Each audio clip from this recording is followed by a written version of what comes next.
G'day poker people, welcome back. After a pretty intense grind over New Year's Eve and New Year's Day, I wasn't done gambling just yet. I was back in the action the following Sunday at 9 PM where I hopped into a 2-5 game for $1,000 where I played this first interesting hand. So we start things off in the low jack with Ace-10 offsuit. I go ahead and open it up to 15.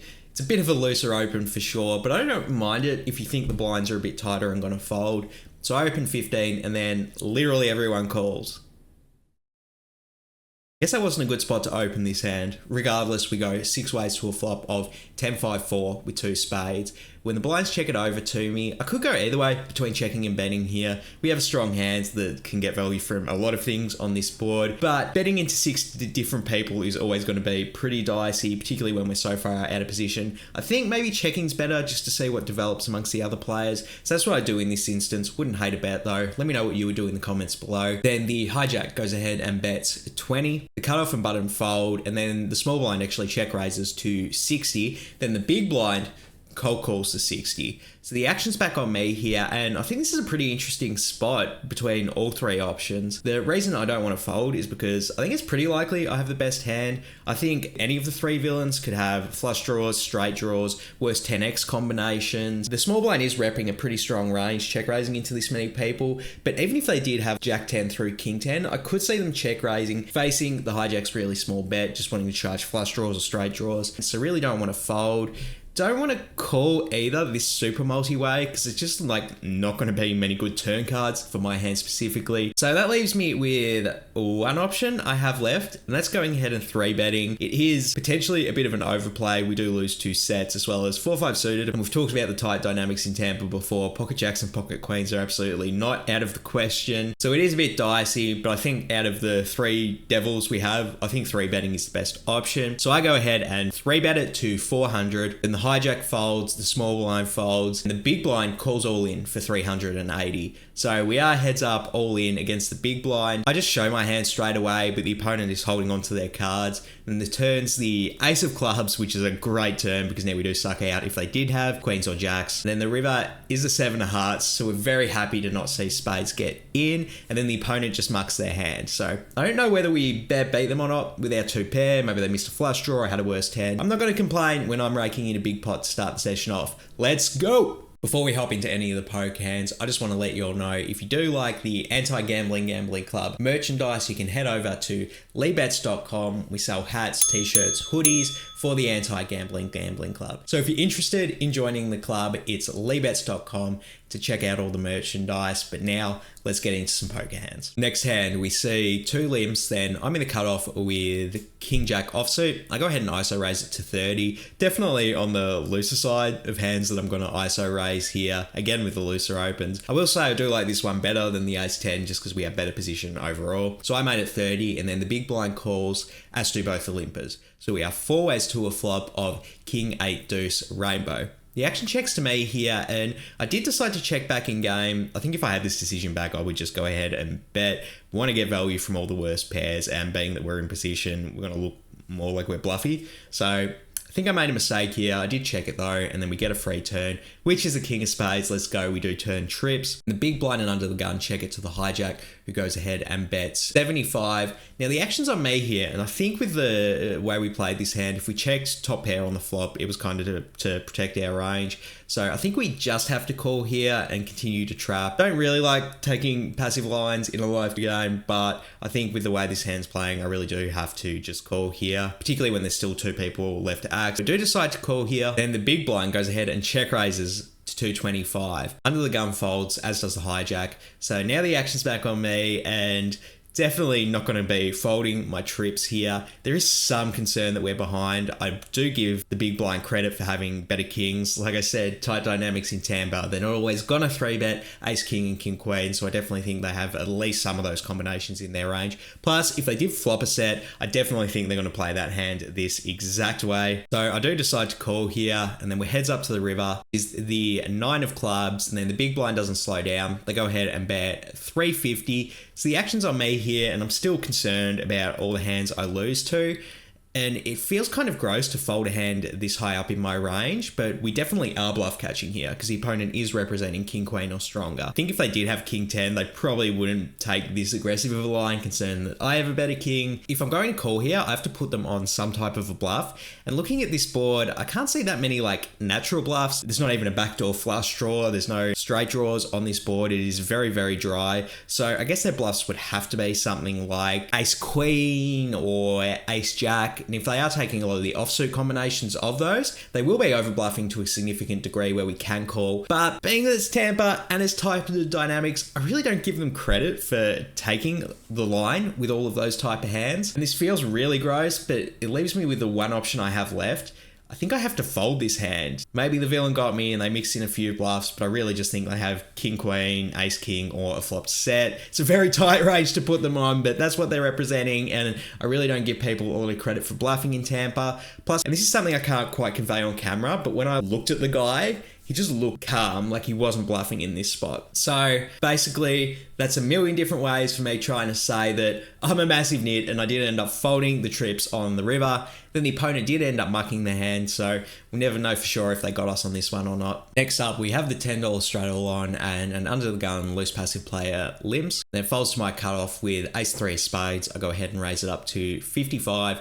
Then I get a call from the small blind as well as the original limper. So we're 3 ways to a flop. Jack 5-3 with 2 hearts. The action checks to me here and I'm just going to try and take a free turn. I'm glad we do because it's the 3 of clubs. Let's go. We do turn trips. The action checks to me and definitely going to go ahead and value bet this one. I make it 100 and then both the villains call. So we're loving the way this hand's developing and the river is the 7 of hearts. Small blind goes ahead and leads out for 200. Under the gun folds and the action's back on me here, and I think this is an interesting raise or just call spot. I don't think it's impossible that they're actually betting a worse hand for value. If they did have ace jack, I could see them kind of mixing in a blocker bet. Obviously somewhat concerned I do lose to a flush draw as well, but not concerned enough to go ahead and fold trips, and I do think raising would be a bit too thin because if the jack X did block a bet, it's not going to call a raise anyway. So I throw in the call and then the opponent says, good call, and they show queen 10 offsuit with the queen of hearts. I'm going to rake in this pot. Let's go. So in the next hand, a loose aggressive under the gun makes it 15. A loose aggressive +1 calls.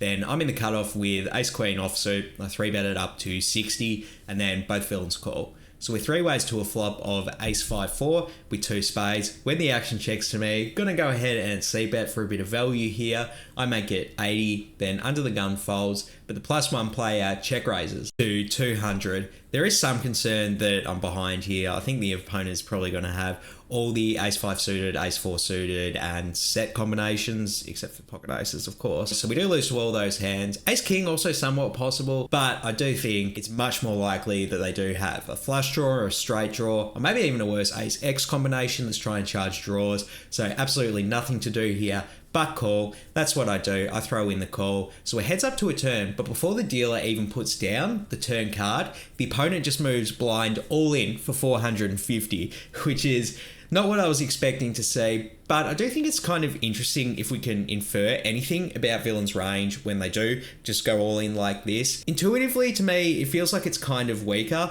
Like if the opponent did have 2 pair or a set, would they really not want to at least see if the turn card lets the front door flush in before committing their pot like that? I mean, maybe, but I just that doesn't really seem like something this villain would do. I do think it is much more likely that they just are committed to their semi-bluff and they don't even want to see what the turn card is because they're going to rip it all in anyway. Maybe the same logic applies to a worse ace, but I really do think it's just a weak type of thing to do. At least that's how it seems to me. I could be wrong, but definitely very likely that I'm going to call if the turn isn't a spade. The dealer is going to put down the turn card, but I think we've already got our minds made up. We're just hoping to fade that spade, and the turn, king of hearts. So when we say the king of hearts, we're definitely calling at this point. I throw in the call. Then the villain shows ace jack off, so let's go. We just need to fade 3 outs on the river, which we do because it's the 8 of clubs. Let's go. We're raking in another big pot and we're running good this session. That wrapped up the Sunday session, but we were back into things on the Monday in the afternoon, back into some 2-5 for 1,000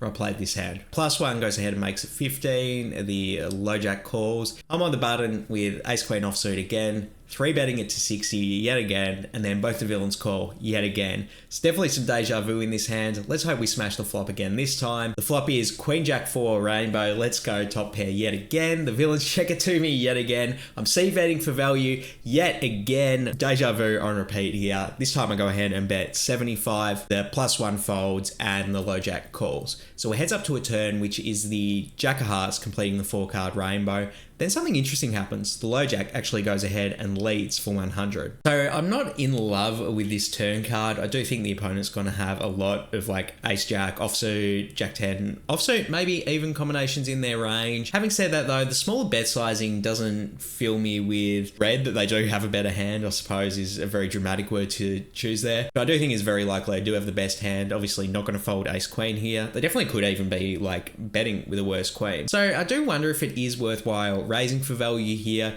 particularly when they could be taking this line with an open-ended straight draw, king 10, 10-9 suited. So I don't know, I think it's a close spot between raising for value or just calling. In this spot I decided to just call, but looking back at it now, I think if I had the option back, raising for value might be a bit better. Whatever the case, I called in this instance and we're still heads up to a river. Is the ace of diamonds. Despite making 3 pair on the river, I actually don't love this card because the obvious king 10 draw got in, and if my opponent has a worse queen, this is going to be a scare card for them. It's kind of crazy in poker. I improved my hand, but I actually think my chances of winning a big pot went down on this river. River card does not slow the opponent down though. They go ahead and bet 100 again. And now in this spot, I think it's just like really tricky because yeah, I lose to king 10, I lose to a jack that's taking a really weird line. Other than that, I'm pretty sure I'm good, but I still have to ask the question, is raising for value too thin? And I'm honestly not sure. I was in the tank for a little bit just trying to figure this hand out. And in my head, I'm just like, they have a worse queen or I'm beat. So I really just can't be raising for value and expect to get called by worse. So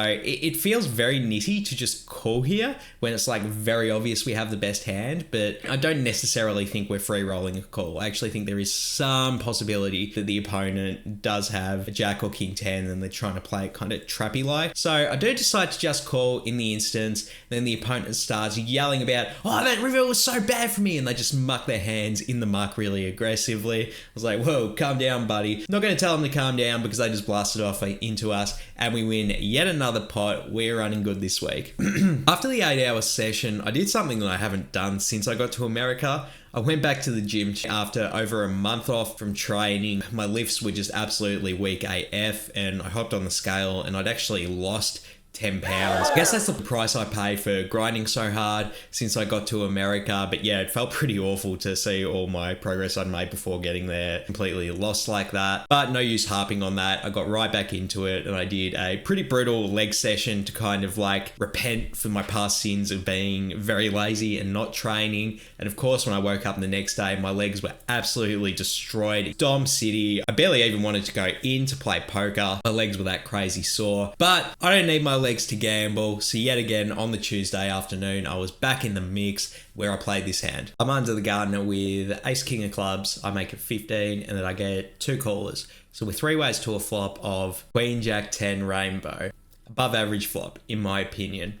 When the action checks to me, definitely going to go ahead and c-bet the nuts here. I make it 20. Then the hijack calls and the big blind lets us in on some good news. They check raise it to 80. Let's go. Now the action's back on me here and definitely would consider going ahead and 3-betting my hand, just trying to juice up this pot when we do have the nuts. The reason I don't like doing that though is because it's incredibly face up. We have 16 pure combinations of ace king and the villain is definitely going to be able to put us on those combinations if we raise here. So I do think it is a good spot to flat for that reason, for a bit of deception, but also just to protect our range. We're going to have a lot of 2 pairs and sets on this board, and those hands are going to be pretty hesitant to juice up the pot even more. So those hands are going to want to proceed with a bit of caution. So we definitely need to protect that range with the nuts sometimes, which is what I decided to do here. I went ahead and called, and then the hijack folded. So we're heads up to the turn, which is the 8 of hearts. Actually a pretty good turn card. I think a lot of villains semi-bluffs on the turn and now improve to a straight, which just means we're going to win a bigger pot off of them. They go ahead and bet 80, and now I think when they choose a smaller bet size,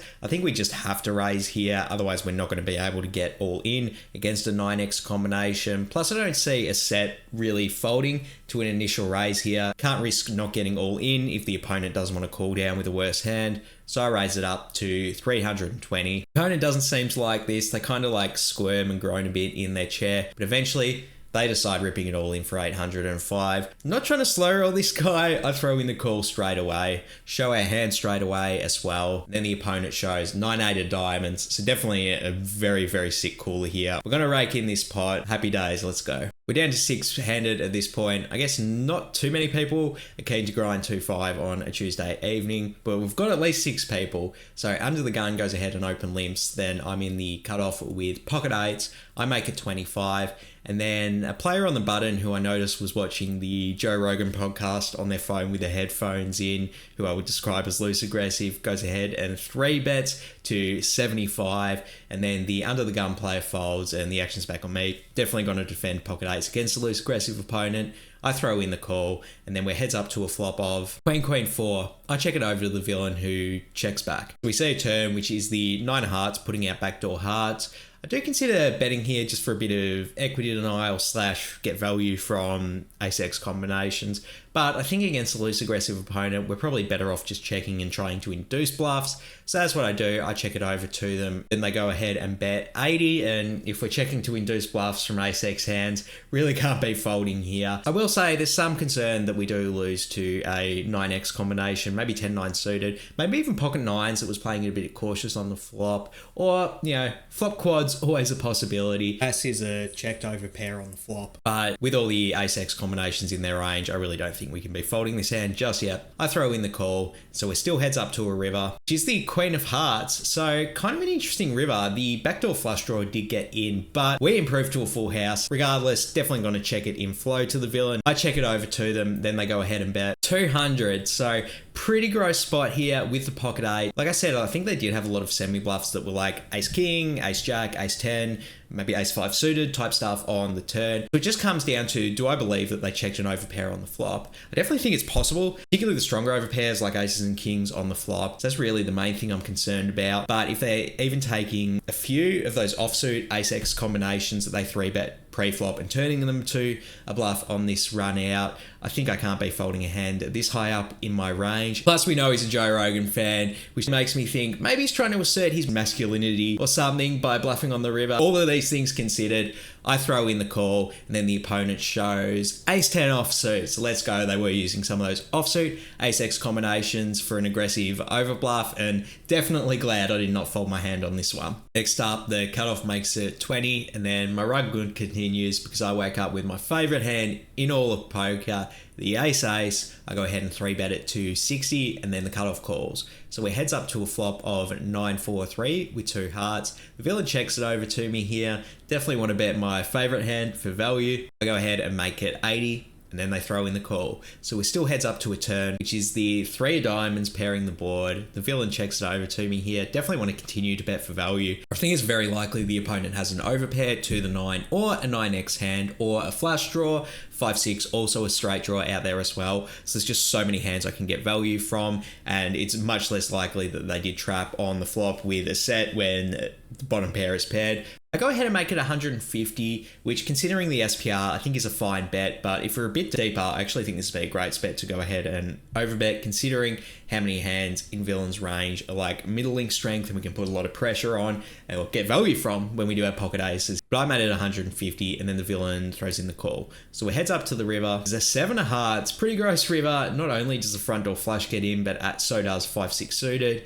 And then I think the villain might be aware of this because they just rip it all in, 410. So the action's back on me here, and I'm absolutely hating this spot. I think the opponent's going to have a bunch of flush draws in their range, particularly when we do not have the ace of hearts in our hands ourselves, plus 5-6 suited also very likely. If they did have an overpair worse than mine, I think they're absolutely going to check on this river. So we really only beat bluffs. And looking at this board, like what's a natural bluff that didn't get there?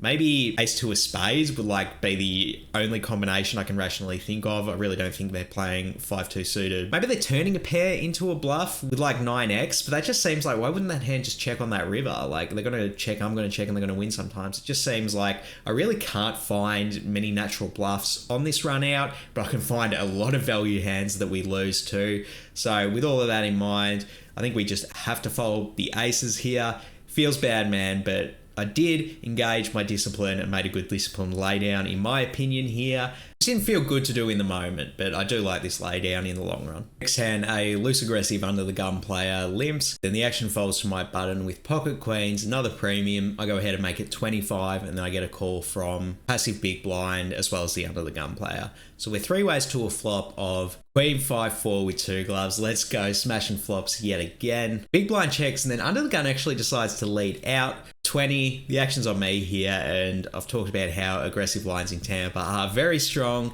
so I think there's absolutely nothing to do but raise for value here. If the opponent does have a worse set or 2 pair and we didn't juice up the pot earlier, I'm going to regret it a lot. Plus we can get called by combo draws, straight draws and flush draws as well. So I go ahead and make it 75, the big blind folds and under the gun calls. So we're still heads up to a turn, which is the 3 of hearts. Not the best turn card in the world. We do lose to 7-6 suited now. I think the opponent might be aware of this because they go ahead and lead bet 55. When the action's on me here, definitely am concerned that we do lose to a straight. We lose to ace 2 as well, by the way, but not concerned enough to slow down. Like I said, I'm going to kick myself if the opponent does have 2 pair of set and we didn't raise for value. Plus, this turn does put in a few straights, but also improves my opponent's ace-x flush draws. Now have a gut shot as well, so those hands have more equity and they're more likely to call a bet here. So it's just more stuff we can get value from at this point. So I think I absolutely have to go ahead and raise this hand. I go ahead and make it 175, and then villain throws in the call. Let's go. We're heads up to a river, which is the 2 of spades.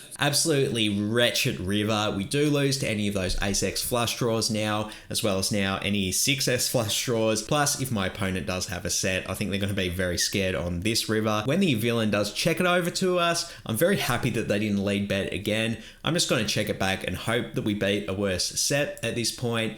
I check it back, and then the villain shows 6-5 of hearts. So they did have one of those draws on the turn that ended up getting there on the river, and we're going to lose this pot. Despite us probably losing the maximum from the line I took, I still really do like my super aggressive line, and we just got unlucky on this run out. But that's poker sometimes. Fuck! That wrapped up the poker session for the evening. That was the last interesting hand I played, and I've been grinding pretty intensely because over the past 3 days I did end up playing 23 hours and 5 minutes. Which brought my overall total over the past 5 days, if you include the New Year's Eve and New Year's Day videos, I played a total of 48 hours and 45 minutes. So it had been a pretty intense grind these past few days, but I'm glad I put the effort in because in the past 3 days, I did run pretty hot, ended up winning a total of 2,617 for a pretty sexy hourly rate there. I was really starting to set into a groove in Tampa, and I was really feeling good about at least how much volume I was willing to put in. But something would happen the next day that would actually force me to stop grinding completely. Find out what that something was. You got to subscribe to my YouTube channel to get my next video where it comes out because we're going to cover it all there. But for now, I'm out of here. Peace.